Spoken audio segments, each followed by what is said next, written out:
So here we are on the edge of Regents Park. Just look at these buildings behind me and look at them this side. Beautiful, more Georgian architecture, I think. So we're coming up to the lovely Regents Park. So it kind of splits up the centre of London and the north of London. So if you walk way over Regents Park, you're going to kind of go through Camden and then to Primrose Hill, and it just gets richer and richer and richer. From there onwards, you end up going into Hampstead, North London, and it's a very, very rich area, very, very different to the south. London's a bit funny like that, lots of cab drivers actually won't go south of the river. They won't go to certain places if they're based in North London, that kind of stuff. So, Regents Park, you can kind of see it, the entrance behind me, one of the most beautiful parks in London. Built in, not built, well, kind of built.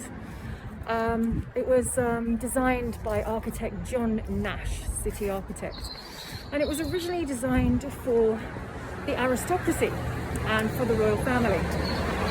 It's very, very posh. It's still very landscaped. It's still a very organised park, and you can kind of see the south edge of it here. It goes on and on and on. It has pavilions in it, and it has boating lakes. It has a theatre, as I said, various cafes. It's a great park to promenade in. It's also a great park to have sort of clandestine walks, you know. There's sort of little cubby holes, there's places where you can be private, there are gardens where you can sit. There's actually a secret garden which when I was at Regents Park Open Air Theatre, a boyfriend, a lover of mine, showed me that I didn't know about. Tiny little secret garden right in the centre of this place here that nobody ever goes to.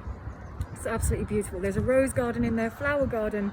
I can only show you a bit today because I've got to go to my appointment now and my phone battery's dying out. But it's an absolutely stunning park. So yeah, architect John Nash designed all of this for the royal family, and it was open to the public about 1840, but still used by very wealthy people only, really. It's a very, very different park. The parks of London, and there's a lot of greenery in London. They're all very, very different, known for different things, and they just have a completely different feeling. This one, as you can see, as I said, it's more like you're walking arm in arm with someone in this one, because you go through so many different parts of it. There's like a landscape garden, there's a secret garden, as I said, there's a pond that then leads to a wild bit. On the weekend, everyone plays games, sports down here. Indeed, there's lots of groups doing monkey tree golf, and I'll tell you about that at a different time. So again, we're on the north side of the town, really, before you start getting into more of the suburbs, but a very, very wealthy area. As you can see, the places behind me, impossible to live in, and this is why we don't live in the centre of our city, because only people who can afford this would be able to live in the centre of this city. Beautiful day, lots of cyclists, and yeah, I hope you've enjoyed this, guys, and I'll come back and do some more next time I'm travelling around somewhere interesting. But yeah, check out some history about London. God, it's interesting. Have a great day, guys. Thanks for watching.